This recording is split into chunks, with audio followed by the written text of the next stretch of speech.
Surah Hud. A'udhu billahi minash shaitanir rajim. Bismillahir rahmanir rahim. Before we actually begin this surah, there is a statement of the Prophet ﷺ. There is a hadith statement basically, which says that Surah Hud, the Prophet ﷺ said that Surah Hud and its sisters turned my hair grey, turned my hair grey. So, what is uh, in this surah which caused the Prophet ﷺ's hair to turn grey? So, what's so remarkable in this surah which caused this event to happen? So, let us read through this surah to get an understanding of the profoundness of Surah Hud. Each surah is special, and so this is special for the reason I have just quoted. Alif Lam Ra. This is a book with verses fundamental of established meaning, further explained in detail from one who is wise and well acquainted with all things. It teacheth that ye should worship none but Allah. Say, verily, I am sent unto you from Him to warn and to bring glad tidings, and to preach thus. Seek ye the forgiveness of your Lord, and turn to Him in repentance, that He may grant you enjoyment. Good and true for a term appointed, and bestow His abounding grace on all who abound in merit. But if ye turn away, then I fear for you the chastisement of a great day. To Allah is our return, and He hath power over all things. Behold, they fold up their hearts, that they may lie hid from Him. Even when they hover themselves with their garments, He knoweth what they conceal, and what they reveal. For He knoweth well the inmost secrets of the hearts. There is no moving creature on earth, but its sustenance dependeth on Allah. He knoweth its resting place and its temporary deposit. All is in a clear record. He it is who created the heavens and the earth in 6 days, and His throne was over the waters, that He might try you, which of you is best in conduct. But if thou wert to say to them, Ye shall indeed be raised up after death, the unbelievers would be sure to say, this is nothing but obvious sorcery. The only thing that I want to point out for this particular verse, this is verse number 7 of Surah Hud, chapter number 11, verse number 7, is that the 6 days, it does not refer to the 624-hour periods of time. We have discussed about this aspect in the past. And the waters does not refer to the waters that we understand it as. So with this limited scope for only a brief and rapid explanation, we'll actually move forward with this surah. If we delay the chastisement for them for a definite term, they are sure to say, what keeps it back? On the day it actually reaches them, nothing will turn it away from them, and they will be completely encircled by that which they used to mock at. If we give man a taste of mercy from ourselves, and then withdraw it from him, behold, he is in despair and falls into ingratitude. But if we give him a taste of our favors, after adversity hath touched him, he is sure to say, all evil has departed from me. Behold,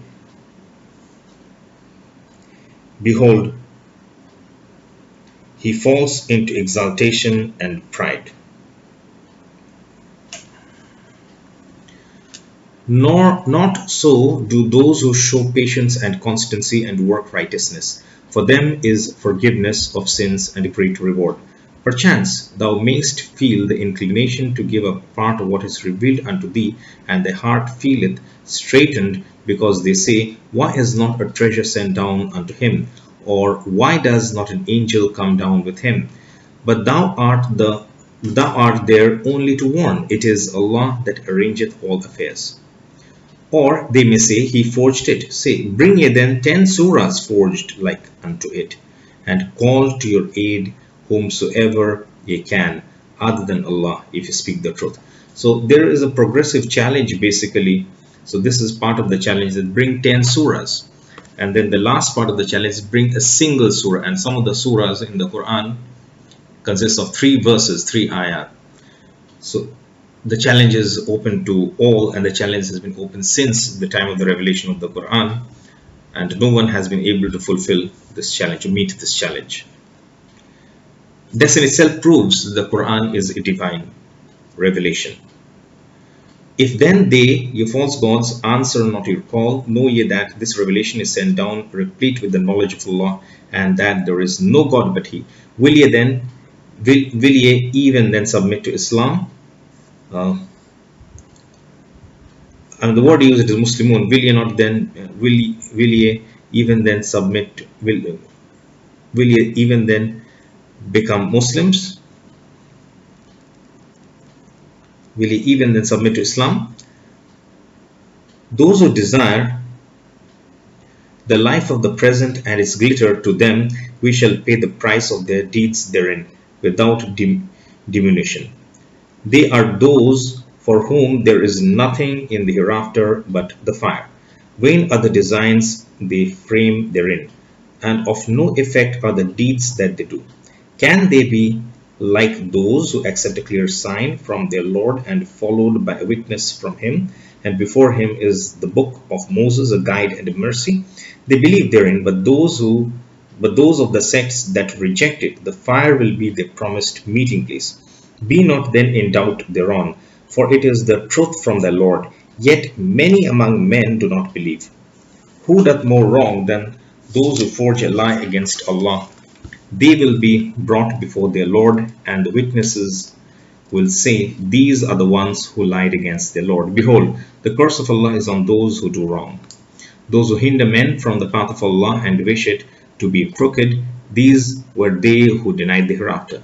They will not escape in earth, nor have they protectors besides Allah. Their chastisement will be doubled. They could not hear, nor could they could see.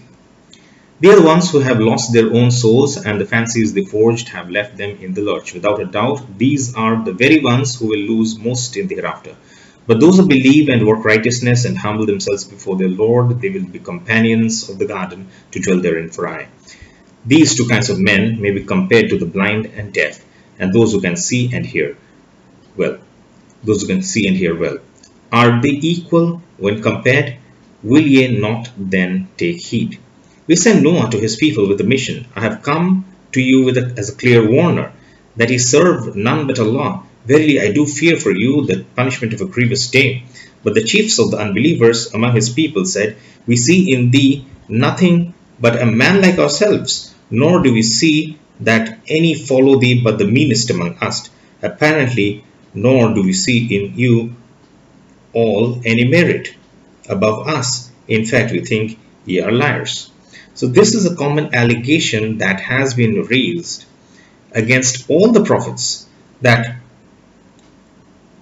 it describes it beautifully. There can be no better way to describe this, that we don't see anything in you except that you are a man like ourselves. And Allah subhanahu wa ta'ala, why does He send a human being?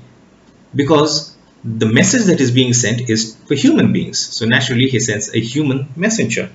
And then, nor do we see that any follow thee except the meanest among us.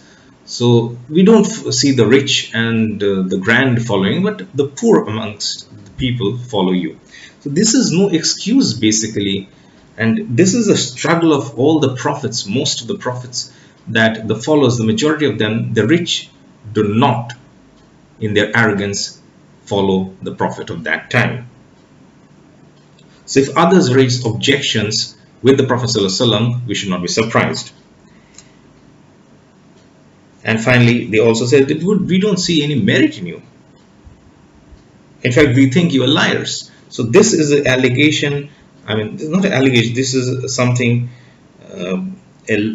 something which they have stated against each of the prophets to basically deny the true message of Allah. He said, O my people, see ye, if it be that I have a clear sign from my Lord, and that He hath sent mercy unto me from Him, but that the mercy hath been obscured from your sight. Shall we compel you to accept it when ye are averse to it? And, O my people, I ask you for no wealth I return. My reward is from none but Allah.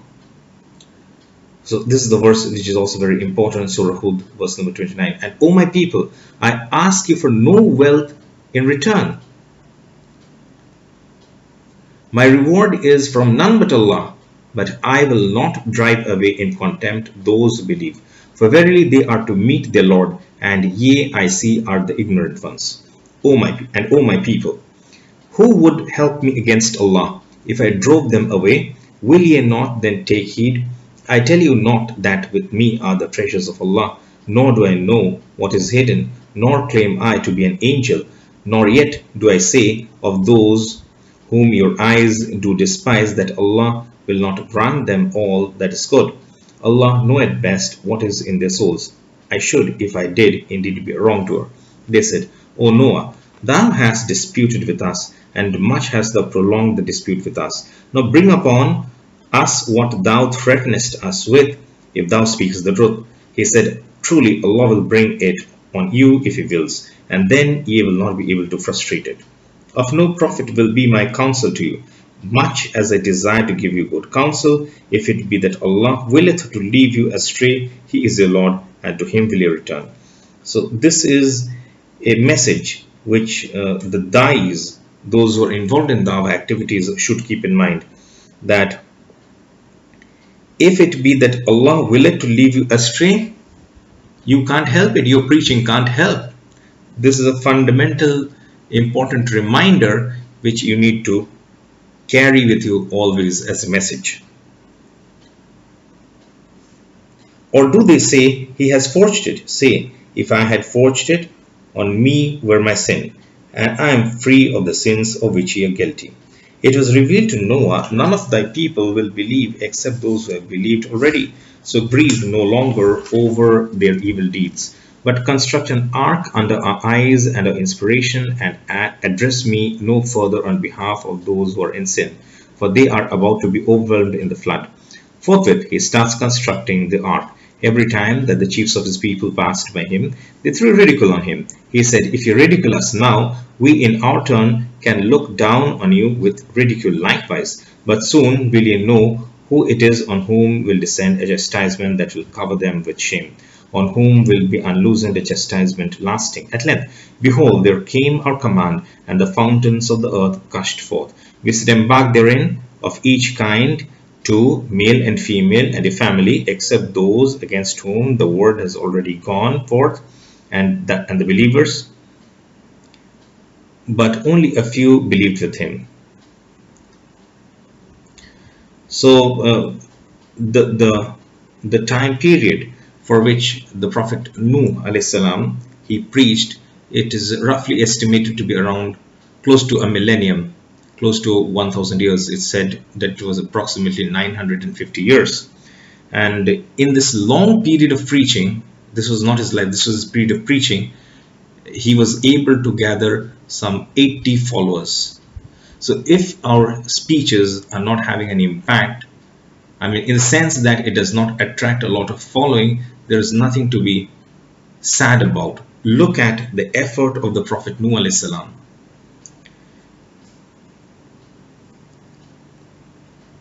So he said, Embark ye on the ark in the name of Allah, whether it move or be at rest, for my Lord is, be sure, oft forgiving, most merciful. So the ark sailed with them on the waves, towering like mountains, and Noah called out to his son, who had separated himself from the rest, O my son, embark with us, and be not with the unbelievers. The son replied, I will betake myself to some mountain. It will save me from the water. Noah said, This day nothing can save from the command of Allah any but those on whom He hath mercy. And the waves came between them, and the son was among those who were drowned. So this logic is so fallacious. There are 2 points that we can discuss about in brief terms. That look at the difficulties that Nuh alayhi salam had to undergo in his life, that his son would not believe in him and eventually end up amongst the unbelievers. One of his sons, that is, and the other sons from which the progeny spread, his offspring spread. And today all the descendants on the face of the earth are the children of Nuh alayhi salam. And this logic that I'll save myself somehow by reaching on the top of a mountain, the logic that Nuh alayhi salam's son gave to him, it's not going to work. If you have not believed, and if you do not take the right steps, and then the time comes, it's already too late for you.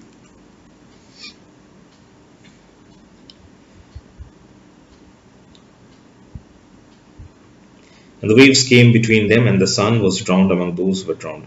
Then the word went forth, O earth, swallow up thy water, and O sky, withhold thy rain. And the water abated, and the matter was ended. The ark rested on Mount of Judah, and the word went forth, away with those who do wrong. And Noah called upon his Lord and said, O my Lord, surely my son is of my family, and thy promise is true, and thou art the justest of judges.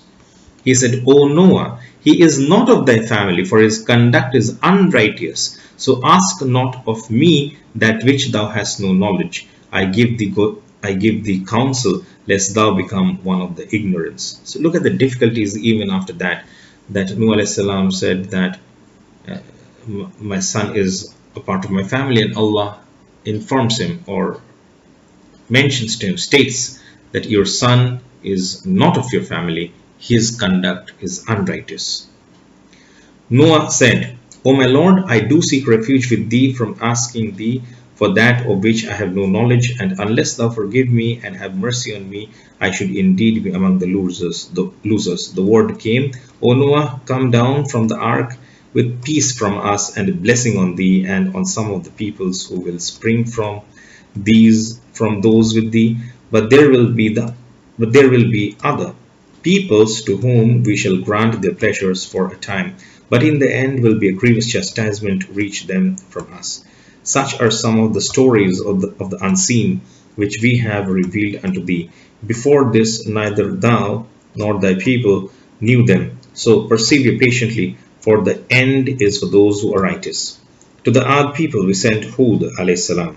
So this is Huwd, and from which the chapter derives the name. To the Ad people we sent Huwd, salam, one of their own brethren. He said, O my people, worship Allah. Ye have no other God but Him. Ye are only forgers. O my people, I ask of you no reward for this message. My reward is from none but Him. He created me. Will ye not then understand? O my people, ask forgiveness of your Lord and turn to Him in repentance. He will send you the skies pouring abundant rain and add strength to your strength. So turn ye not back in sin. They said, O Huwd, O Huwd alayhi salam, no clear sign hast thou brought us, and we are not the ones to desert our gods on thy word, nor shall we believe in thee. We say nothing but that perhaps some of our gods may have seized thee with evil. He said, I call to Allah to witness, and do ye bear witness that I am free from the sin of ascribing to Him other gods as partners. So scheme your worst against me, all of you, and give me no respite. I put my trust in Allah, my Lord and your Lord. There is not a moving creature, but He hath grasp of its forelock. Verily, it is my Lord that is on the straight path. If ye turn away, I at least have conveyed the message with which I was sent to you. My Lord will make another people to succeed you, and you will not harm him in the least. For my Lord hath care and watch over all things. When our decree issued, we saved Huwd alayhi salam and those who believed with him. By a special grace from us, we saved them from a severe chastisement. Such were the other people. They rejected the signs of their Lord and cherisher, disobeyed his messengers, and followed the command of every powerful, obstinate transgressor. And they were pursued by a curse in this life, and on the day of judgment, behold, for the Ad rejected their Lord and cherisher, away with the Ad, the people of Huwd. To the Thamud people we sent Salih, salam, one of their own brethren. He said, O my people, worship Allah. Ye have no other God but Him. It is He who hath produced you from the earth and settled you therein. Then ask forgiveness of Him and turn to Him in repentance, for my Lord is always near, ready to answer. They said, O Salih, thou hast been of us a centre of our hopes hitherto. Dost thou now forbid us the worship of what our fathers worshipped? But ye are really in suspicious, disquieting doubt as to that to which thou invitest us. He said, O my people, do ye see, if I have a clear sign from my Lord, and he hath sent mercy unto me from himself, who then can help me against Allah? If I were to disobey him, what then would ye add to my portion but perdition? And, O my people, this she-camel of Allah is a sign to you. Leave her to feed on Allah's free earth, and inflict no harm on her, or a swift punishment will seize you. But they did hamstring her. So he said, enjoy yourselves in your homes for 3 days, then will be your ruin. Behold, there a promise not to be belied. When our decree issued, we served Saleh and those who believed with him by special grace from us, and from the ignominy of that day, from thy Lord. He is thy strong one and the mighty.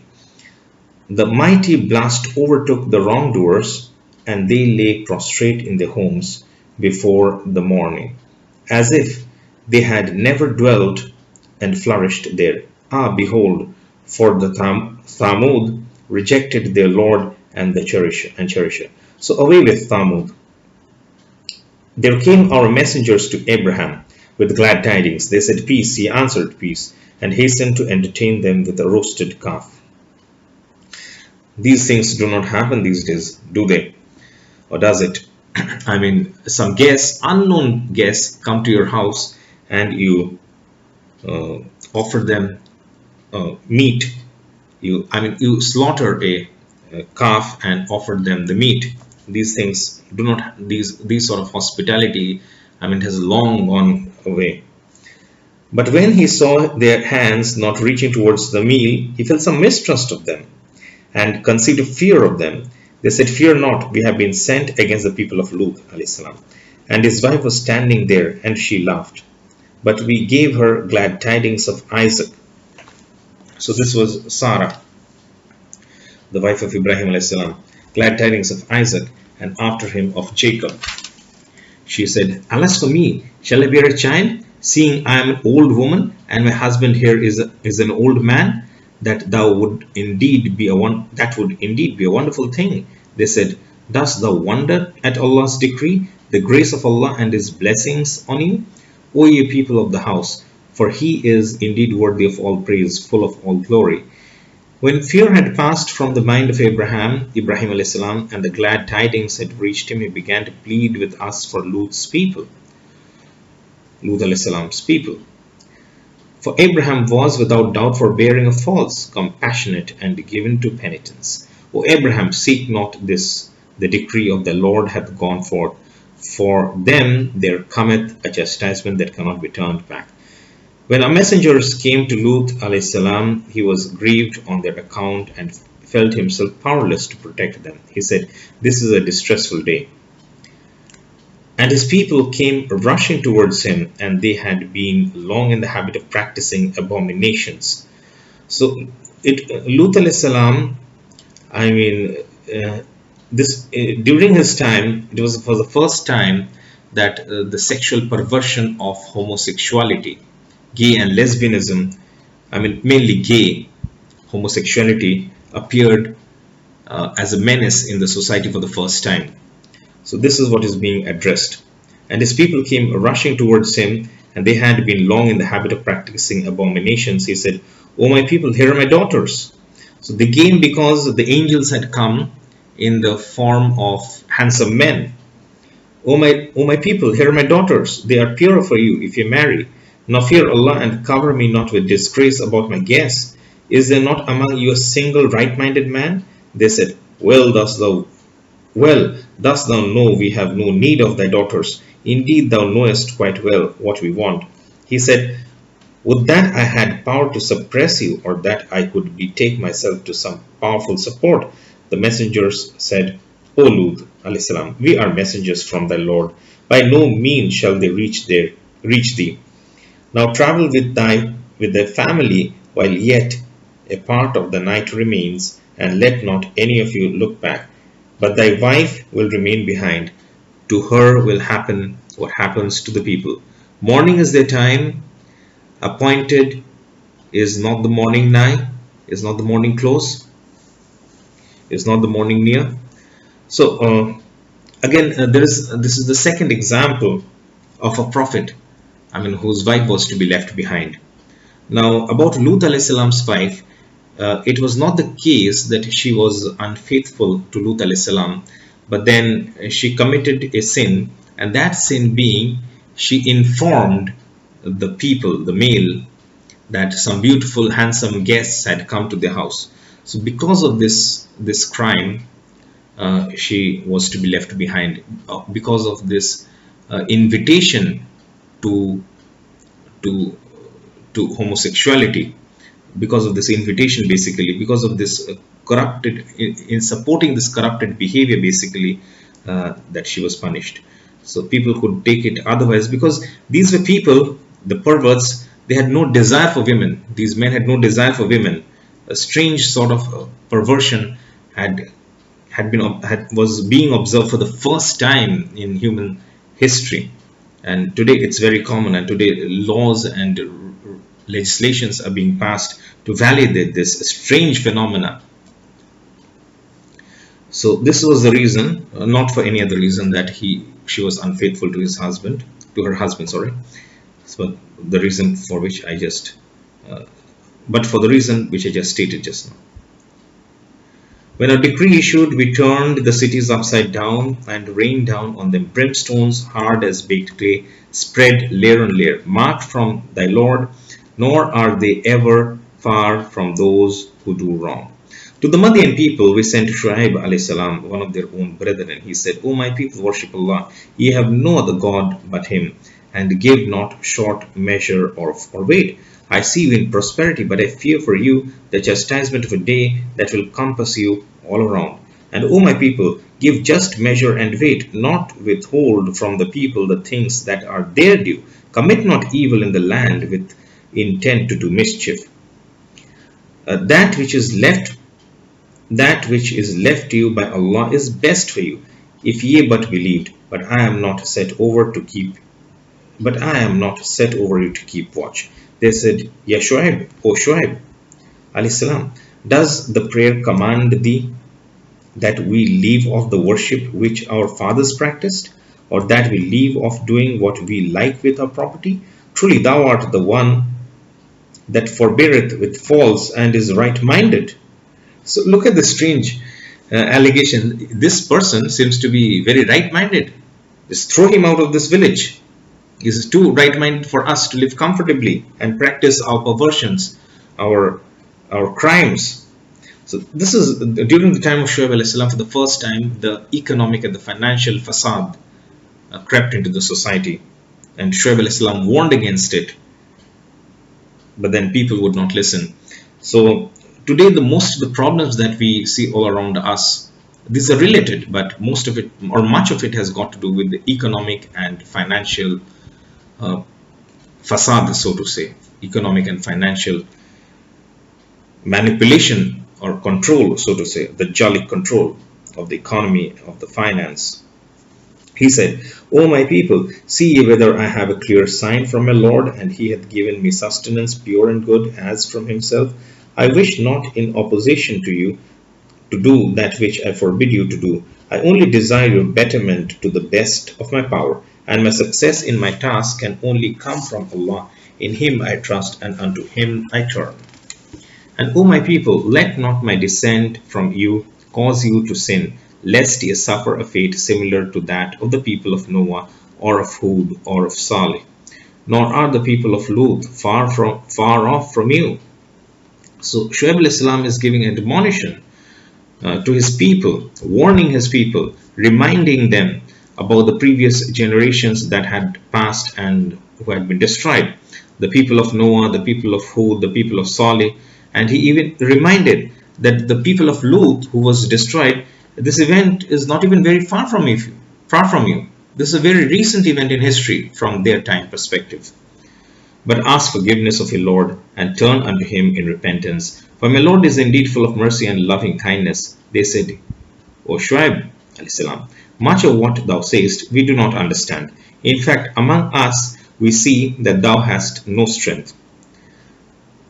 Were it not for thy family, we should certainly have stoned thee, for thou hast among us no great position. This verse is so important, verse number 91 of Surah Huwd, they raised this allegation against Shoaib al-Islam that much of what thou says we do not understand.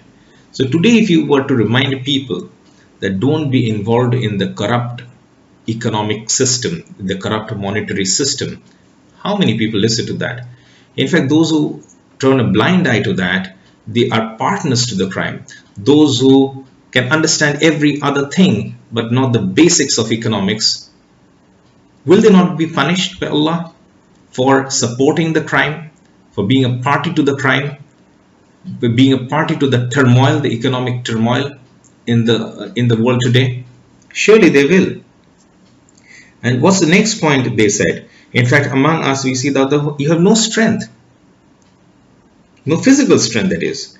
And they are further warning that had it not been for your family, it's apparent from this part of the verse that his family had some power in the society. Had it not been for your family, we should have certainly stoned thee. So the true dais of Islam today, they will be in this position, not that they'll have a huge following. If someone who you think is a scholar and or a dai or whatever, and he has a huge following, then something's wrong. It's time you rethink your labeling of certain people as scholars of Islam. We should certainly have stoned thee, for thou hast among us no great position. He's reminding or warning or threatening rather the Prophet Shoaib alayhi salam. The people were threatening him that you have no position amongst us. Why do you try to just we don't want any of your guidance. Why do you just try to remind us even? He said, O my people, is then my family of more consideration with you than Allah? For ye cast him away behind your backs with contempt, but verily my Lord encompasseth all that ye do. And O my people, do whatever ye can, I will do my part. Soon will ye know who it is on whom descends the chastisement of ignominy, and who is a liar, and watch ye, for I too am watching with you. When our decree issued, we saved Shoaib alayhi salam and those who believed with him by special mercy from us. But the mighty blast did seize the wrongdoers, and they lay prostrate in their homes by the morning, as if they had never dwelt and flourished there. So away with Madian, as well Thamud gone away. And we sent Moses with our clear signs and an authority manifest unto Pharaoh and his chiefs, but they followed the command of Pharaoh, and the command of Pharaoh was not rightly guided. He will go before his people on the day of judgment and lead them into the fire, but woeful indeed will be the place to which they are led, and they are followed by a curse in this life and on the day of judgment, and woeful is the gift which shall be given unto them. These are some of the stories of communities which we relate unto thee. Of them, some are standing and some have been mown down by the sickle of time. We take a short pause at this verse, which discusses about Musa alayhi salam and Pharaoh. So during the time of Pharaoh, it was for the first time that this political facade crept into the society. So we have the example of social facade, Lut alayhi salam. I mean, with the people of Lut alayhi salam, the social facade, the economic facade, and the political facade. The social facade, the political facade, and economic facade. Political facade with Pharaoh and his people and his oppression, and economic facade, the people of Shoaib alayhi salam. So all the three examples, the socio-political economic framework that we so talk about in today's terminology, the social framework, the political framework, the economic framework, all of these, much of it has been going on for a long time now. It was not we that wronged them, they wronged their own souls. The deities other than Allah whom they invoked profited them no whit when they issued the decree of their Lord, nor did they add aught to their lot but perdition. Such is the chastisement of thy Lord when he chastises communities in the midst of their wrong. Grievous indeed and severe is his chastisement. In that is a sign for those who fear the chastisement of the hereafter. That is a day for which mankind will be gathered together That will be a day of testimony, nor shall we delay it but for a term appointed. The day it arrives, no soul shall speak except by his leave. Of those gathered, some will be wretched and some will be blessed. Those who are wretched shall be in the fire. There will be for them therein nothing but the heaving of sighs and sobs. They will dwell therein so long as the heavens and the earth endure, except as thy Lord willeth. For the Lord is the sure accomplisher of what he planneth. So this gives an indication of a point which we had discussed in the past, that there were two opinions. If you remember, we had spoken about. One is that the fire, that the hellfire is eternal, and the second is that the hellfire is in fact not eternal, but the heaven is eternal. And there are both points in Islam, and we had reasoned in favor of our point that the hellfire is not eternal. And this seems to give another proof to our understanding. Those who are wretched shall be in the fire. There will be for them therein nothing but the heaving of sighs and sobs. They will dwell therein so long as the heavens and the earth endure, till a specific point in time, except as the Lord willeth. And whenever the Lord wills, or whatever the Lord wills, that will happen. For the Lord is the sure accomplisher of what he planneth. So that is the second belief, that the hell itself will be done away with.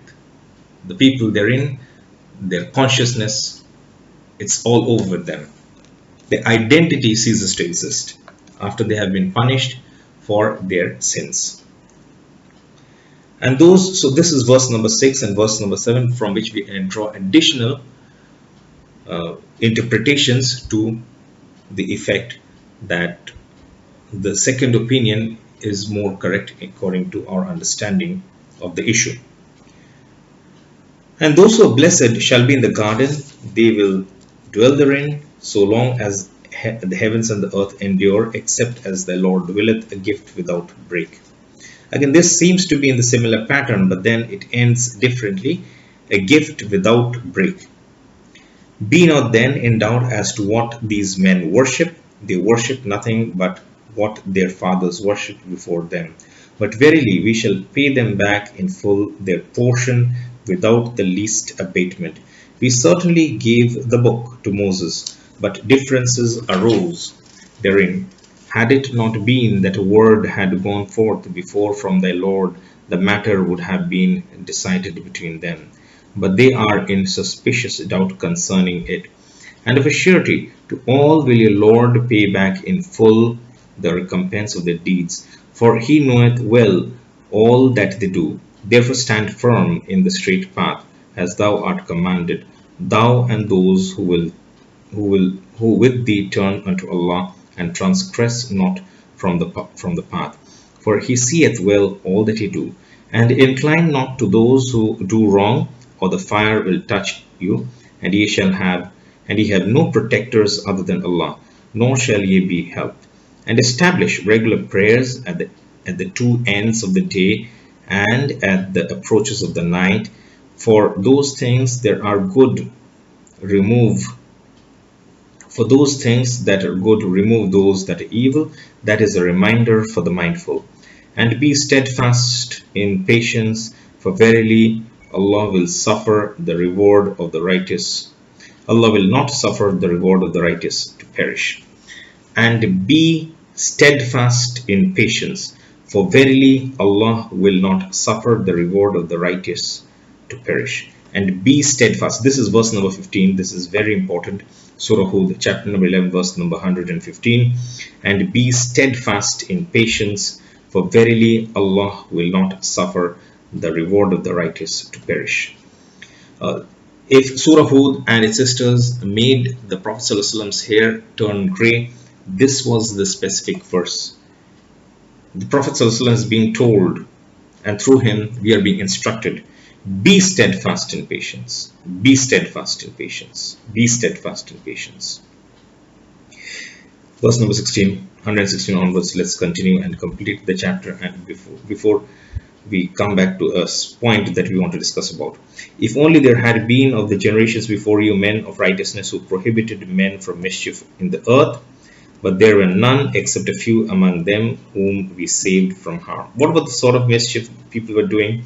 We have given three examples of the social mischief, the social fasad uh, during the time of Lut alayhi salam, the political fasad during the time of Musa alayhi salam, and the economic fasad during the time of Shoaib alayhi salam, and also the general fasad during the times of the other prophets, which has been mentioned in this. Their doing of shirk. For example, this story itself discusses a number of examples. It discusses of the people of Nuh alayhi salam. It discusses about the people of Huwd alayhi salam and Salih alayhi salam and Ibrahim alayhi salam, and so many examples this story gives us for us to act, for this to act as our guidance, as a source of guidance. If only there had been of the generations before you men of righteousness who prohibited men from mischief in the earth. The word used is fasad, fasad in the earth, but there were none except a few among them whom we saved from harm. But the wrongdoers pursued the enjoyment of the good things of life which were given them and persisted in sin. Nor would thy Lord be the one to destroy the towns unjustly, while the people are righteous. If the Lord had so willed, he could have made mankind one people, but they will not cease to differ, except those on whom the Lord hath bestowed his mercy. And for this did he create them, and the word of the Lord shall be fulfilled. I will fill hell with jinns and men altogether. What a threatening, what a difficult verse. If only we reflect, I will fill hell with jinns and men altogether. All that we relate to thee of the stories of the messengers, with it we make firm thy heart. In them there cometh to thee the truth, as well as an exhortation and a message of remembrance to those who believe. Say, to those who do not believe, do whatever ye can, we shall do our part, and wait ye, we too shall wait. This is the last verse, verse number 123. To Allah do belong the unseen secrets of the heavens and the earth, and to Him goeth back every affair for decision. So worship Him and put their trust in Him, and thy Lord is not unmindful of aught that ye do. The chapter ends here, but we'd like to go back. We'd like to go back to a passage. This is verse number 106, 107, and 108. See, we have been discussing in brief, and we will keep our discussion brief, about the two opinions about the hellfire and which of the opinions we prefer, according to our interpretation, is more correct. That the hell will. Did I say heaven? If I said it's by mistake, it's by slip of tongue. Which of the two points about the hellfire is more appropriate, more correct? So according to my understanding, according to the correct understanding, according to the way how we interpret it, is that the hellfire is not eternal. And we had spoken about this issue in the past during the series itself, and also from these two verses, verse number 106 and 107, we further draw evidence to that effect. But verse number 108 then would sound similar. That, and those who are blessed shall be in the garden, they will dwell therein, so long as the heavens and the earth endure, except as the Lord willeth, a gift without break. Now, according to the same logic, you may counter argue that even the heaven is not eternal. Just think for a while. If Allah decides, according to this verse, if Allah decides that He would not make the heaven eternal, is there anything on your part that you can do to reverse the situation? Is there anything on your part that you can do? There is nothing absolutely that you can do.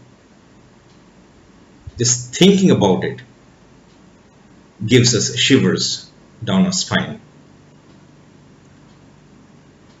If Allah decides to eliminate us, to do away with us, our consciousness, our identity, is there anything we can do about it? Nothing. Just the fact that today we say Ana, I, and one day this existence, this consciousness should go and be not existing itself, is something something so frightening. So it is in his prerogative to do whatever he can. He is the master, the owner, the Lord, the Rabb of the universe, of the multiverse even, of everything that exists. We can't do anything. We just hope that our existence be eternal. Even after that, if he decides otherwise, that's it. Once our identity ceases to exist, that's it. Allah was there when nothing else was there, and He will be there when nothing else will be, when nothing else remain. If He designs it, if He plans it that way. And we can't, none of us, not me, not you, not anyone else can do anything about it. Nothing at all, not possible. Nothing doing. Absolutely impossible. But then we hope, this hope that we, of immortal life basically, is a driving force for many of us. People want to achieve that in this life, but that's not going to happen. That's not happening.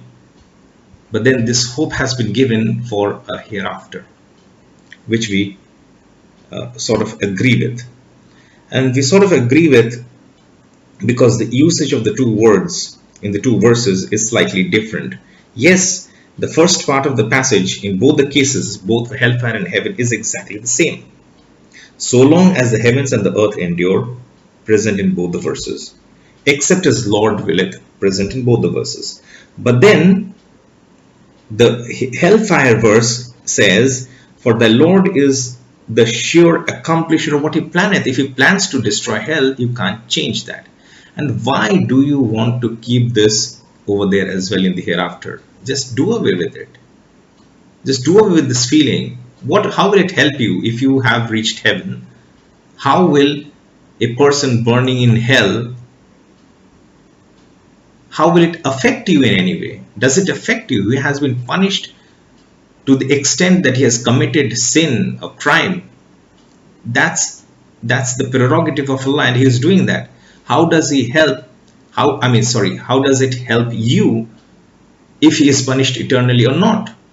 Just do away with all sorts of, even no negative feelings will be there in our hearts in the hereafter. Just do away with these. How does it help you? If you've made it to heaven, you've made it to heaven. What's happening to someone else doesn't and shouldn't, and it will not really affect you at that time. But it will affect what happens with you so long as your existence is there. But if your existence ceases to exist, if you cease to exist as a being, your identity ceases to exist. Your identity is no more. You exist no more. You can't change that. Can you? You can't. But the word used was here. So if Allah plans to do away with hellfire, that's His prerogative. And if He wants to give us a gift without break, that is His prerogative. And this is where we hope. This is where, all of us, don't you? If you are given the choice, eternal life in heaven and a life in heaven which is not eternal, which one do you choose? So if you choose eternal life in heaven, why do you want to even debate and discuss about these philosophical, metaphysical issues of which you can possibly reach no definitive conclusions? You cannot, I cannot, none of us can. Someone can claim to be the greatest scholar on the face of the earth, the greatest Islamic scholar. I don't care. Even he cannot reach a definitive conclusion. It's all based on interpretations. If I were to give you an opinion in a way in which I would suggest that I have reached a definitive conclusion, I'd be lying. I'd be the greatest liar. I don't want to do that. I can only say this is the interpretation. And anyone who tries to just fool around with words and tries to confuse, he's getting it all wrong, all messed up. He has no understanding of the religion. He has no understanding of the Quran. He has no understanding of the Deen. He may claim to, but he doesn't really have. So this is the understanding we're trying to reach to the best of our abilities. And someone else may reach a different understanding. Sometimes it is possible for me to be correct. Sometimes it is possible for me to go wrong. And I'm open for correction and for someone else to be correct on a specific issue. This is how our intellect should work, our thinking should work, our understanding should work. We should make an effort to reach the correct conclusions. That's what all of us are doing or should be doing. That's what we should be attempting to do. So as I said again, we cannot reach definitive conclusions, but if he decides to do away with our identity, just think for a moment, there will be no you to just ponder and argue about these issues. There will be no you left that time, if that happens, if Allah decides to. But if Allah decides to, that's going to happen. That will happen eventually. You can't stop it. We only hope that because of His infinite grace, infinite mercy, that He will give us an eternal life in the hereafter. If we do make it to heaven. If we do not, then you yourself think for a while. Would you want in that case a life of eternal hellfire? Do you want that? Why do you want it for someone else? Yes, he has done some atrocious sins or crimes. But what sin or crime can be greater than the sin of shirk? Nothing.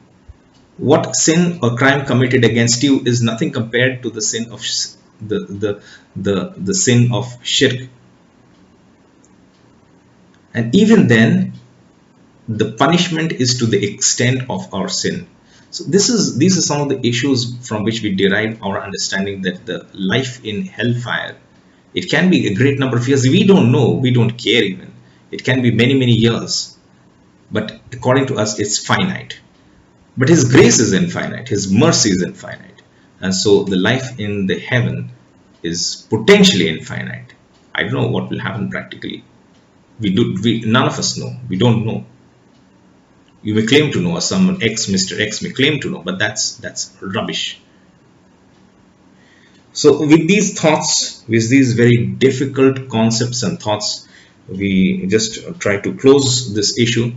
There's no point debating, there's no point you commenting that I have gone wrong on this issue. I don't care what you comment, what you think, but this is what seems to be the most logical, and if you agree, then that's something I agree with as well, and I desire as well, and I guess you desire it as well, that if you make it to heaven, you would not want your consciousness, your identity to cease to exist. So that's the hope which for many of us, I don't know about all of you, but for many of us, it's a motivating factor.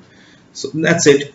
Huwd itself is a very difficult chapter. It's a very tough chapter, very tough surah, and it is the surah which caused the Prophet ﷺ's hair to turn grey, some of the hairs to turn grey. And we have also located the specific verse in this surah which is fundamentally so important, but it's general to the surah, and we know why, because there's so many stories that are mentioned in the surah and how the people of that time were destroyed. It acts as a reminder to us again and again and again, recounting to us the different stories of the different prophets and how they were destroyed for not obeying the prophets. And so the entire surah itself is a reminder, and is very severe, is very grave, and also its sisters, the other surahs that are mentioned along with it, but primarily this surah and primarily the verse which we also located. So that's it for a discussion on Surah Huwd, which is named after a prophet, Huwd alayhi salam, and we'll start with Surah Yusuf, chapter number 12, in our next session, inshallah. So that's it for this session.